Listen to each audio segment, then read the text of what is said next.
ইসলামে 4টা বিয়ে করা যায় যাচ্ছে না? আছে, কিন্তু বড় কষ্ট লাগে। কেউ কেউ মনে করছে মুসলমানদের 4টা করে বউ। আপনার কটা? একটাই। ভাই ভাই ভাই কটা? একটাই। আমারও একটা। কটা? একটা। বিয়ে করেছো? বিয়ে করো নাই? না, একটাই করবে। একটাই, ঝামেলা শেষ নাই। দিল্লি কা লাড্ডু, जो खाएगा वो भी पछताएगा, जो ना खाएगा वो भी पछताएगा। একটা বিবি। এরপর অনেক জনার প্রশ্ন, যারা শিক্ষিত সমাজের লোক আছে, যাদের মনে প্রশ্ন আছে ইসলামে কেন 4টা বিয়ে জায়েজ আছে, আজকে আমি ক্লিয়ার করে দিয়ে যাচ্ছি, আপনার ঈমানটা মজবুত হবে। দিল আর দিমাগ দিয়ে, কান দিয়ে শুনবেন না। কান দিয়ে শোনা মাল থাকে না, এইখানে ঢুকে এইখানে বেরিয়ে। লুঙ্গির ভেতরে মাল শুনবেন না, এই দিলে যে কানটা আছে আর এই দিমাগটা দিয়ে শুনবেন আমার কথাটা, তবে আপনার বুঝে আসবে, তবে আপনি ইসলাম বুঝতে পারবেন। ইসলামে 4টা বিয়ে এই জন্য জায়েজ করা হয়েছে। আচ্ছা বলুন তো, কেউ যদি দ্বিতীয় বিবাহ করতে চায়, তার বউয়ের কাছে অনুমতি নিতে হবে না? হবে না? হবে। আচ্ছা, কারো ভালো বউ এরকম আছে, রাতের বেলায় গিয়ে বলবে আমি কালকে আর একটা বিয়ে করবো, চুমু খাবে না, ঝাঁটা করে মারবে? ঝাঁটা করে মারবে না? তাহলে ওই জন্য এই আলেম আর সাধারণের পার্থক্য। ইসলামী শরীয়তে বিবির কাছে অনুমতি লিবার প্রয়োজন নাই দ্বিতীয় বিয়ে করার জন্য।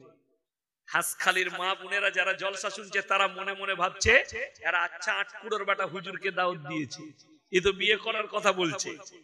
আমার মা বোন শুনেলেন। আর যারা যুবক আছে তারা মনে মনে ভাবছেন এতদিন একটা ভালো হুজুরকে দাওয়াত দিয়েছিস, ই তো বিয়ে করার কথা বলছে, সকালে উঠি দীপালিকে বিয়ে করব, তুইও মার খাবি আমিও খাবো। না, ইজাজত অনুমতি বিবির কাছে নয়, অনুমতি হচ্ছে ইসলাম যেটা বলেছে, আল্লাহ বলেছেন তোমার দিলকে জিজ্ঞেস করো। তুমি যদি দুটো বিবিকে সমান চোখে দেখতে পারো তোমার জন্য জায়েজ। যদি তোমার মনে হয় আমি দুটো বিবিকে সমান চোখে দেখতে পারবো না, তোমার জন্য ইসলামী শরীয়তে একটাই বিবি যথেষ্ট। জোরে বলুন একবার সুবহানাল্লাহ। তার মানে 4টা বিয়ে করা জরুরি নয়। কেন 4টা রাখা হয়েছে বলে দিই। তোমার স্ত্রী যদি বন্দা হয়, বাচ্চা না হয়, তোমার বংশ পরম্পরা চালু রাখার জন্য তুমি দ্বিতীয় বিবি গ্রহণ করতে পারো। কিন্তু যদি তোমার মন বলে দুটো বিবিকে সমান চোখে দেখতে পারবো না, তোমার জন্য প্রয়োজন নাই। যারা দুটো বউ রেখেছে, একটা বউকে 500 টাকা দামি শাড়ি আর একটা বউকে 300 টাকা, সে যদি তাহাজ্জুদ গুজার হয়, কবরের আযাবের জন্য তুমি রেডি থাকবে, তোমার কোনো বাপের বেটা আযাব রুখতে পারবে না। কেউ যদি দুটো বউ রাখে, একটা বউকে যদি 30 টাকা কিলো চাল দেয় আর একজনকে যদি 20 টাকা কন্ট্রোলের চাল দেয়, তাকে রেডি থাকতে হবে কবরের আযাবের জন্য। কাবা করে নামাজ পড়লেও তার কবরের আযাব কেউ রুখতে পারবে না। জোরে বলুন সুবহানাল্লাহ। তৃতীয় নম্বর, আপনি গেছেন ব্যাঙ্গালোর, আপনার বিবি অসুস্থ, ডাক্তারে বলল আপনার বিবির যা কন্ডিশন, এর সঙ্গে শারীরিক মিলামিশা করা যাবে না।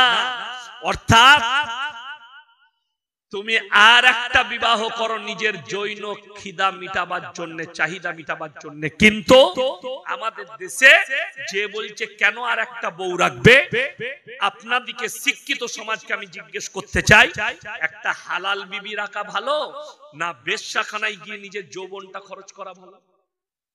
তাড়াতাড়ি বলুন। হালাল বিবি, এটা শিক্ষিত সমাজ বলবে যাদের ব্রেন আছে। এরপর বলে দিই, কোরআন বলেছে ওয়ালা তাকরাবুজ জিনা ইন্নাহু কানা ফাহিশা ওয়া সাবিলা। ব্যভিচার করা তো অনেক দূরের কথা, যে রাস্তায় ব্যভিচার হয় সেই রাস্তার ধারে পাশে যাতায়াত করো না। জোরে বলুন না সুবহানাল্লাহ। ইমাম আবু হানিফা রাহিমাহুল্লাহ, তিনার কাছে একদল মহিলা এসে বলল, হে যুগের ইমাম, ইসলামে একটা পুরুষ 4টা বিয়ে করতে পারে, একটা মেয়ে কেন 4টা স্বামী রাখতে পাবে? কথাটা বুঝতে পারলেন? তো ইমাম আবু হানিফা রাহিমাহুল্লাহকে জিজ্ঞেস করলেন, উনি বললেন কাল সকালে উত্তর দেব, তোমরা চলে যাও। সব ফিরে চলে গেছে। উনি বাড়িতে রাত্রে খানা খেতে বসেছে। উনার মেয়ে বললে, আব্বা আপনি খানা তো খাচ্ছেন, কিন্তু কোনো একটা টেনশন আপনি ভোগ করছেন। উনি তখন উত্তর খুঁজছে, টেনশন। আচ্ছা, পুরুষরা টেনশনে কেউ থাকলে বোঝা যায় না, জানেন, সে চিন্তিত থাকে, অন্যমনস্ক থাকে। তো ইমাম আবু হানিফা রাহিমাহুল্লাহ বললেন, মা, মহিলারা একটা প্রশ্ন করেছে, আমি উত্তর খুঁজছি। সেই যুগটা টেকনোলজির যুগ ছিল না, সেই যুগটা সায়েন্সের যুগ ছিল না। তিনার মেয়ে বললে, আব্বা, সেই মহিলা দিকে কালকে আমার কাছে পাঠাও, আমি উত্তর দেব। বললে, পারবে? একদম। সকালে মহিলারা হাজির। যুগের ইমাম বলল, যাও, আমার মেয়ের কাছে তোমাদের উত্তর রাখা আছে। যখন তারা এলো, সকল মহিলাকে বললে, বসে যাও। রিওয়ায়েতে আছে, একটা করে কটোরা ধরালেন, বাটি হাতে নাও, আর সবাই পর্দার আড়ালে যাও, গিয়ে নিজের নিজের স্তন থেকে দুধ বের করে নিয়ে এসো। প্রত্যেকটা মহিলা নিজের স্তনে দুধ বের করে নিয়ে এলো, একটা জায়গায় ঢালা করালেন, একটা ডাব্বার মধ্যে ঢেলে দাও, সব মিক্স হয়ে গেল। এরপরে যুগের ইমামের মেয়ে বলছে, তোমরা এরপর এক কাজ করো, নিজের নিজের দুধগুলো বের করে নাও। আর বার করা যাবে? কথা বলে, বার করা যাবে না। তখন সেই মহিলারা বলল, এ পাগল মেয়ে, দুধটা মিক্স হয়ে গেছে, এটা কেমন করে বার করব? তিনি বললেন, আমি পাগল নয়, পাগল তোমরা সেজেছো, তোমরা পাগল হয়ে গেছো। একটা ছাগল মাঠে গেলে চারটা পাঁঠা মিলামিশা করতে পারে, কার বীর্য থেকে বাচ্চা হয়েছে এটা আল্লাহ ছাড়া কেউ জানে না। একটা গাই মাঠে গেলে পাঁচটা ষাঁড় মিলামিশা করতে পারে, কার বীর্য থেকে বাচ্চা হয়েছে এটা আল্লাহ ছাড়া কেউ জানে না। তোমরা যদি চারটা পুরুষ রাখতে চাও, সমাজে সংশয় দাঁড়াবে, বাচ্চাটা কার বীর্য থেকে হয়েছে, অর্থাৎ দ্বন্দ্ব দাঁড়িয়ে যাবে।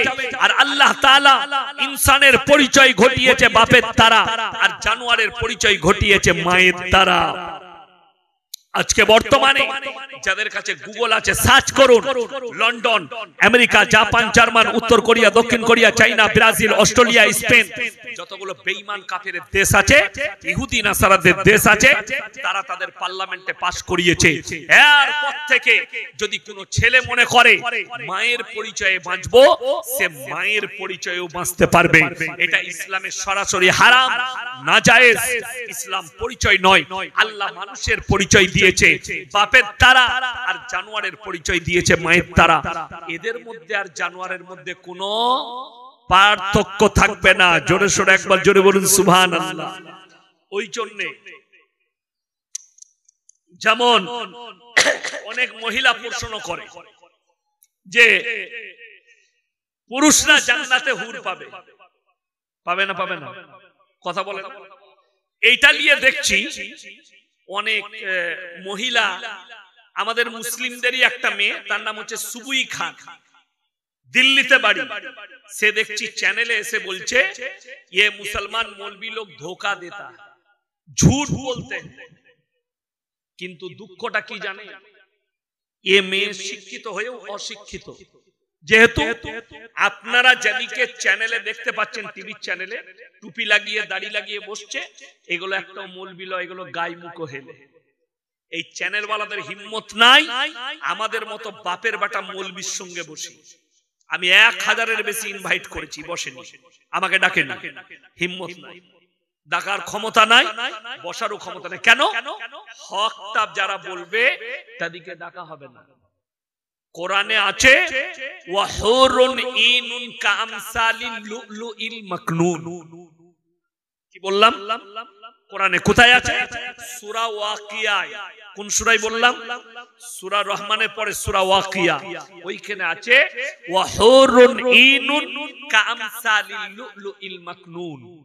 আমি আল্লাহ রাব্বুল আলামিন জান্নাতে উপভোগ করার জন্য তোমাদিকে যে বিবি দান করব, হুর বিবি, সেই হুর বিবি দিকে আমি ওইভাবে লুকিয়ে রেখেছি যেভাবে তোমরা হীরে মতি মুক্তকে লুকিয়ে রাখো ডিব্বার ভেতরে।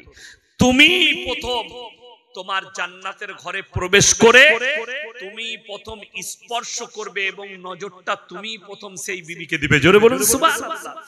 যদি মেয়েরা বলে আমরা কি পাবো, তোমাদের জন্য মারাত্মক উপহার। পৃথিবীতে একটা মেয়ে দুটো স্বামী রাখতে পারে? কথা বলে না? না। কিন্তু একটা স্বামী 4টা বউ হতে পারে না? পারে। আরে মুসলমান তো হালাল বিয়ে করেছে। আপনাকে আমি ভারতে দেখিয়ে দেবো কতগুলো এমন লোক আছে ঘরে একটা বউ বাইরে 4টা রেখেছে। ঠিক বললাম না? বললাম। যদি প্রমাণ চান আমার সাথে পার্সোনাল আমার এলাকায় বর্তমানে দেখিয়ে দেবো দামি লোক ঘরে একটা বউ, দুর্গাপুরে একটা, আসানসোলে একটা, কলকাতায় একটা, 4খানা বউ রেখেছে। 4খানা। বাকি সব বউগুলো হারাম, একটা বিবি খালি হালাল বিবাহ করা, বাকি সব হারাম। এরকম এইটা ইসলামে নাজায়েজ, হারাম। বিবিরা তুমি যদি জান্নাতের উত্তর অধিকারী হও, কিয়ামতের দিনে আল্লাহ তোমার স্বামীর সেবক হিসাবে তোমাকে কবুল করবে। জোরে বলুন সুবহানাল্লাহ। রমজান মাসে ইচ্ছাকৃতভাবে কেউ যদি একটা রোজাকে কাজা করে, সারা জিন্দেগি রোজা রাখলে একটা রোজার মাসুল দিতে পারবে না, এটা হাদিস। অথচ রমজান মাসে এলান হয়, আসসালামু আলাইকুম মা বোনেরা, শাহরি খেলেন, সবাই উঠে পড়ুন, যারা বালিগ আছেন সবাই রোজা রাখুন। ইচ্ছাকৃতভাবে কেউ একটা রোজা ছাড়লে, সারা জিন্দেগি রোজা রাখলে রোজার মাসুল দিতে পারবে না। কোন মসজিদে হয় এই এলান? ইমানদারির সঙ্গে বলুন, হয় না। অথচ এইটা হলে কোনো অসুবিধা ছিল না। তুমি মারামারি করছো হালুয়া রুটি নিয়ে, তোমার মারামারি হচ্ছে শবে বরাত 3 দিন আগে থেকে দাদিরা পয়সা দিয়ে দিয়েছে, কাদিকে পুতাদিকে। অনেক গ্রামে বোম ফাটছে, মনে হচ্ছে যেন যুদ্ধ চলছে। আমাদের দেশের প্রশাসনরাও মনে করে শালা পার্টির মারামারি হচ্ছে না শবে বরাতের মারামারি, এরা খুঁজে পায় গ্রামে বোম ফাটাচ্ছে। হারাম কাজ বোম ফাটানো শবে বরাতে। আপনি আপনার সন্তানকে মানা করতে পারলেন যে এই আকীদা পেলে কোথায়, এই আকীদা কোথা থেকে পোষণ করছো তোমরা? আজকে সমাজ ধ্বংস হয়ে গেল। ফরজ ইবাদত নিয়ে মারামারি নাই, নফল নিয়ে মারামারি। নামাজ কেউ ছাড়বেন না 5 ওয়াক্তের। জোরে বলুন ইনশাআল্লাহ। আমার ভাই, আপনি যদি একদিন নফল না পড়ে, আপনার কাছে কিয়ামতের দিনে নফলের হিসাব নেওয়া হবে না। আপনি যদি পড়ে থাকে আপনাকে নেকি দেওয়া হবে। আপনি যদি নফল ইবাদত না করেন এর হিসাব নেওয়া হবে না। পড়ে থাকলে আপনি নেকি পাবেন, কিন্তু জেনে রেখে দিবেন ইচ্ছাকৃতভাবে যদি ফরজ ইবাদত গুলো ছাড়েন। আমাদের দেশের লোক আবার অনেক বড় লোক আছে 5 ওয়াক্তের নামাজ ছাড়ে না, কিন্তু হারামখোর যাকাত দিবে। ঠিক বললাম না? ভুল বললাম? 5 ওয়াক্তের নামাজ ছাড়বে না, অথচ যাকাতটা দিবে না। যতটা নামাজের তাকিদ দেওয়া হয়েছে ইসলামে, যাদের উপরে যাকাত ফরজ, ততটাই তাকিদ দেওয়া হয়েছে কোরআনে। আমার বন্ধুগণ, আমার ভাই, আপনাদেরকে অনুরোধ করছি, বেঈমান কাফেররা আপনার মাথায় চেপেছে, ঠান্ডা মাথায় আপনার ঈমানকে ধ্বংস করছে, আপনার বুঝার ক্ষমতা নেই। এই ভারতবর্ষে সংস্কৃতি নষ্ট হয়ে গেছে, নষ্ট করেছে বেঈমান কাফের ইহুদি নাসারারা, খ্রিস্টানরা আমাদের দেশে ঢুকে হিন্দু মুসলিমের যে তাহজিব সেটাকে শেষ করেছে। এরা কারা? ইহুদি নাসারা খ্রিস্টানরা। তাদের আকীদা আমাদের দেশের স্টুডেন্ট, আমাদের দেশের শিক্ষিত লোক যখন পশ্চিমী দুনিয়ার দিকে ফলো করতে লাগলো, এদের সব কিছু ধ্বংস হয়ে গেল। ভারতের সুপ্রিম কোর্ট রায় দিয়েছে সমকামী লিগেল। ভারতের সুপ্রিম কোর্ট রায় দিয়েছে পরকীয়া লিগেল। আপনি আপনার ঈমানকে বাঁচানোর দায়িত্ব আপনার নিজে। আজকে আমি কেন বলছি এই পাপগুলো আজকে নয়, রাসূল আকরাম সাল্লাল্লাহু আলাইহি সাল্লামের হাদিস, আখরি জামানায় বর্বরতার যুগের পাপগুলো মডেলিং হয়ে ফিরে আসবে, আর এরা রুখতে পারবে না। বর্বরতার যুগের পাপগুলো মডেলিং হয়ে ফিরে আসবে। আজকে সমকামিতা এটা রাসূলের যুগের পাপ নয়, হযরতে ইয়াকুব নবীর যুগের পাপ নয়, হযরতে ইসহাক নবীর যুগের পাপ নয়, হযরতে ইউসুফ নবীর যুগের পাপ নয়, হযরতে মুসা নবীর যুগের পাপ নয়, হযরতে ঈসার পাপ নয়। এই পাপ হচ্ছে হযরতে লূত নবীর কওম, লূত নবীর জামানা। আর আপনি যদি লক্ষ্য করেন যারা শিক্ষিত সমাজের সন্তান আছেন, যারা শিক্ষিত জ্ঞানী গুণী আছেন, পৃথিবীর ম্যাপটা খুলে দেখবেন একটা দরিয়ার নাম, একটা জায়গার নাম হচ্ছে মরা সাগর। একটা সাগরের নাম বৈজ্ঞানিকরা নাম রেখেছে মরা সাগর, যেখানে একটা পোকামাকড় কীট পতঙ্গ জন্মায় না। ওই জায়গায় আল্লাহ তাআলা হযরতে লূত নবীর কওমকে রুটির মতো পাল্টিয়েছেন। ওই জায়গাটাই হচ্ছে আপনার মরা সাগর। কেন? লূত নবীর কওম মারাত্মক সমকামিতে লিপ্ত হয়েছিল। এবং আল্লাহ তাআলা, আমার যুবক যুবতীরা শুনেলেন, স্টুডেন্টরা, আল্লাহ তাআলা দুজন নবীর বিবিকে জাহান্নামী ঘোষণা করেছেন। কোরআনে লাকির টানা হয়ে গেছে, এটা আর ফিরবে না। নাম্বার 1 হযরতে নূহ নবী, নাম্বার 2 হযরতে লূত নবী। এই দুজনের বিবিকে, দুটো নবীর বিবিকে, নবীরা নিষ্পাপ না নিষ্পাপ নয়? নিষ্পাপ। নবীরা জান্নাতি না জান্নাতি নয়? নবীরা জান্নাতি। যে ছেলেরা পাপের সাগরে ডুবে আছেন, যে মহিলারা পাপের সাগরে ডুবে আছেন, আর মনে মনে হচ্ছে আমার স্বামী আলেম, আমার স্বামী হাজী, আমার বাপ হাজী, আমার বাপ আলেম, যে সন্তানরা মনে করছে আমার বাপ তাহাজ্জুদ গুজার, আমি যতই পাপ করি আমি মরে যাওয়ার পরে দোয়া করে পার করাবে, তাদের জন্য ইতিহাস কোরআন সাক্ষী আছে। নূহ নবী আর লূত নবী, তাদের দুজনের বিবিকে আল্লাহ জাহান্নামে দিবেন। তারা নবী হওয়ার পরেও আটকাতে পারবে না। এটা কোরআন। আমি আয়াতটা পড়লাম না, এক্ষুনি পড়ে শুনিয়ে দিতে পারি। যাই হোক, আয়াত পড়ে শুনবেন, আগে ব্যাখ্যাটা শুনে যান। তারা দুজন, তাদের মারাত্মক 3টে অপরাধ। লূত নবীর বিবি মারাত্মক 3টে অপরাধ। নাম্বার 1 আল্লাহকে অবিশ্বাস করা, না মানা। নাম্বার 2 আল্লাহর নবীকে অবিশ্বাস করা। নাম্বার 3 মারাত্মকটা হচ্ছে স্বামীর অবাধ্যতা করা। আমার মায়েরা বোনেরা শুনেলেন, এই যুগে বেশিরভাগ মহিলা জাহান্নামের উত্তর অধিকারী হবে, তার মারাত্মক কারণ হচ্ছে স্বামীর অবাধ্যতা করা। যদি বলেন অবাধ্যতা কাকে বলে? নাম্বার 1, এখন বেশিরভাগ মহিলা স্বামীর অর্ডার ছাড়া পাড়া ঘুরে বেড়ায়। ঠিক বললাম না ভুল বললাম? তুমি বাড়ির বাইরে থেকে, বাড়ির দরজা থেকে পায়ের নখটা স্বামীর হুকুম ছাড়া বার করতে পারবে না। স্বামী কেরলে, স্বামী সৌদিতে, তুমি যদি মায়ের ঘর যাও, তোমার বাপ যদি অসুস্থ থাকে, তোমার স্বামীর অর্ডার নিতে হবে, আমার বাপ অসুস্থ, আমি কি কালকে দেখতে যাব? স্বামী যদি বলে, তোমার যদি গুরুতর ডাক্তার দেখাবার প্রয়োজন পড়ে, স্বামীর অর্ডার ছাড়া তুমি পায়ের নখটা বাইরে বের করতে পারবে না। আজকে বর্তমানে বেশিরভাগ মহিলা স্বামীকে পরোয়াই করে না, বাজার ঘুরছে, পাড়া ঘুরছে, সমাজে মিশছে। ঠিক বললাম না ভুল বললাম? এরা জাহান্নামে যাবে, লেখে নিয়ে যাবে। আমার ভাই স্বামীর অবাধ্যতা করেছে, এইটা হচ্ছে মারাত্মক অপরাধ।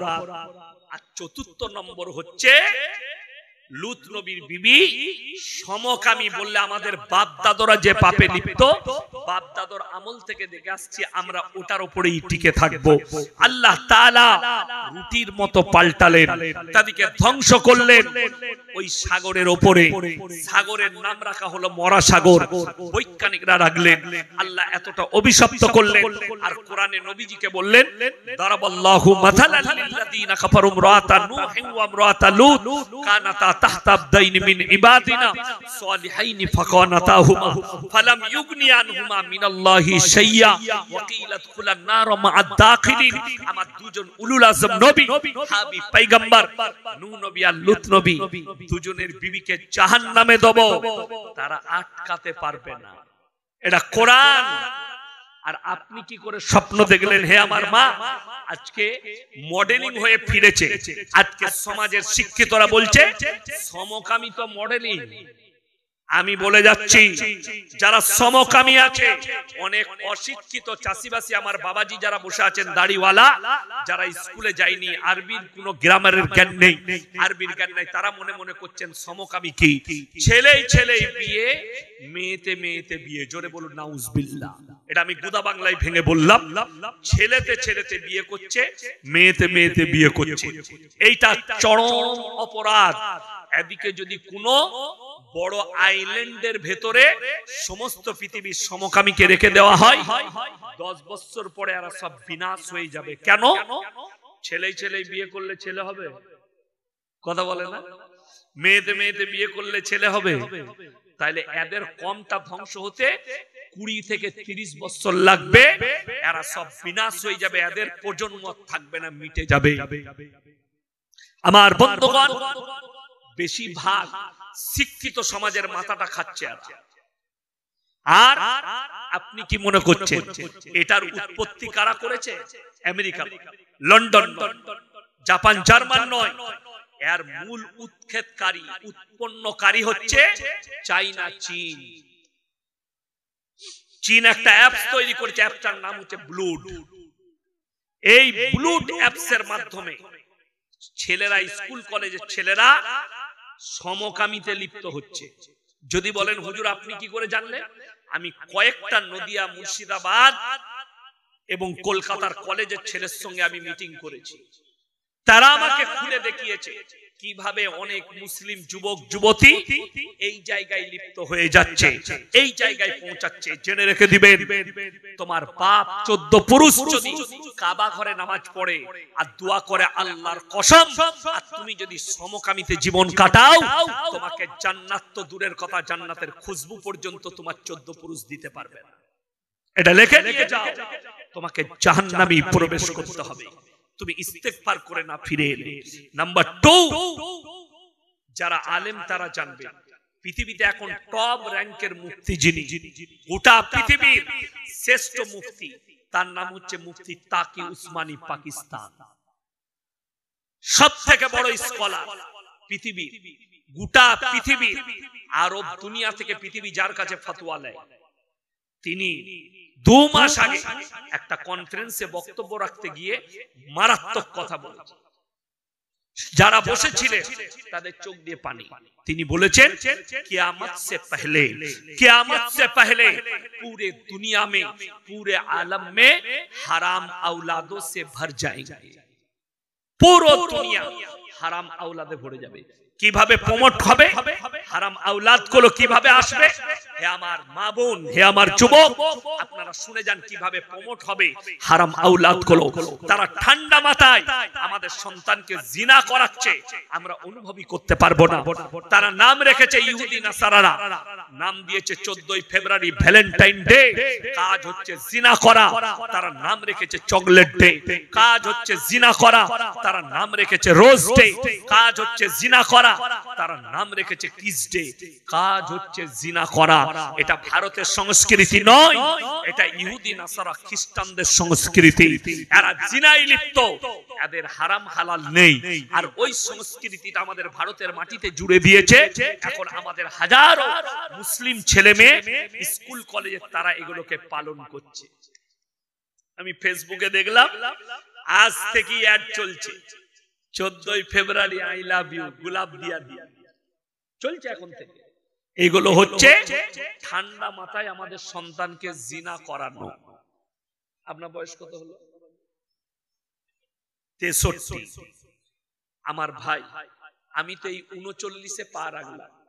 ইনি আমার বাপের বয়সী, ইনাকে জিজ্ঞেস করুন, ইনি যখন স্কুলে পড়েছেন মাস্টার দিকে এত রেসপেক্ট, এত সম্মান করেছে অনুভব। ইনি শুধু নয়, ইনার জামানায় যত ছাত্র ছিল, ঠিক কিনা? তখন কিন্তু ইনাকে জিজ্ঞেস করুন, আপনি শিক্ষক দিবস কিছু জানতেন? তখন জানতাম না। আমি যখন স্কুলে পড়েছি শিক্ষক দিবস ছিল, কবে শিক্ষক দিবস ছিল জানতাম। আমি একবার ফারেক হওয়ার পরে, তখন আমি বক্তা, আমি আমার গাড়িটা শোরুমে ছিল, আমি টাউন থেকে বাড়ি যাব 27 কিলোমিটার, সুপার ফাস্ট বাসে চেপেছি, কৃষ্ণনগর বারাকার বাস। তো আমার একজন স্কুলের টিচার রবি বাবু, তিনি 6-এ অঙ্ক নিতেন। তিনি, আমি সিটে বসে আছি আর তিনি চেপেছে, আমি উঠে দাঁড়িয়ে গেলাম, স্যার আপনি বসুন। কি বললো জানেন? আরে ইয়াসিন, তুমি কত মহান ব্যক্তি, তুমি ধার্মিক, তুমি ধর্মগুরু, কত উঁচু জায়গায় গেছো, আর তুমি দাঁড়াবে আমি বসবো? না স্যার, আমি হাতটা ধরে বসালাম। কেন? তিনি আমার বাপের বয়সী। তিনি কি বললেন জানেন? যে বাবা ইয়াসিন, তোমরা যে রেসপেক্ট করেছো এখন আর সেই সম্মান নেই। আমি খালি দিন গুনছি কবে আমি রিটায়ার হয়ে যাব, বাড়িতে ঢুকে যাব। কত ভদ্র মানুষ, সেই সম্মান নেই। এখন আপনি দেখতে পাবেন আপনার হাঁসখালি নয়, গোটা ভারতবর্ষে শিক্ষক দিবসে ম্যাডাম, হেডমাস্টার, স্টুডেন্ট একসঙ্গে ডিজেতে ডান্স করছে। ঠিক বললাম না ভুল বললাম? তাহলে আদর্শ শেষ। এই মানুষরা যদি চায়ের দোকানে বাপ চাচা বসে থেকেছে, সেই রাস্তা দিয়ে যেতে পারেনি, ঠিক বললাম না, অন্য রাস্তায় ঘুরে গেছে। আর এখন চাচাকে বলছে, চাচা আগুনটা দাও, তোকে একটু সিগারেটটা ধরিয়ে নি। ঠিক বললাম না ভুল বললাম? শেষ, রেসপেক্ট শেষ হয়ে গেছে, সম্মান নাই। বড় দিকে সম্মান, ছোটকে স্নেহ, দুটোই শেষ হয়েছে। শুনে রেখে আজকে আমি জলসা করতে এসেছি বর্ধমান, আমার থানার নাম গলসি, পূর্ব বর্ধমানের শেষ থানাটাই আমার। ইনি যদি আমাকে জিজ্ঞেস করেন, হুজুর আপনার পরিচয় কি, আমি আমার বাপের নাম বলবো না মায়ের? কথা বলে বাপের। আমি যদি ইনাকে জিজ্ঞেস করি আপনি কে, ইনি মায়ের নাম বলবেন না বাপের? বাপের। বাপ যদি মারাও যায় তাও বলবে আমি মৃত অমুকের ছেলে, ঠিক কিনা কথা বলে? মৃত অমুকের ছেলে। আপনাদের এখানে ছাগল আছে না? আছে। ছাগলের ছানা হলে পাঁঠার ছানা বলেন না? ছাগলের ছাগল। গায়ের বাচ্চা হলে ষাঁড়ের বাচ্চা বলেন না? গায়ে। হাসেন না, কত মারাত্মক কথা বলছি, খালি বুঝে নিবেন। আপনার ব্রেনে দিল আর দিমাগে ঢোকান। আল্লাহ তাআলা ইনসানের যে পরিচয় ঘটিয়েছেন ওটা বাপের দ্বারা, আর জানোয়ারের পরিচয় ঘটিয়েছেন মায়ের দ্বারা। আমরা জানি না, কিন্তু ওরা জানে আত্মীয় কিরকম। বেটা বলছে তুই যাচ্ছিস, কে হয় গো? বলছে তুই জানিস না, তোর বাপের ফুপুর শালির অমুকে তমুক করে ঠিক একটা কুটুম বার করে। সে কুটুম আপনি হিসেব করতে পারবে না, ওদের হিসাবে আছে।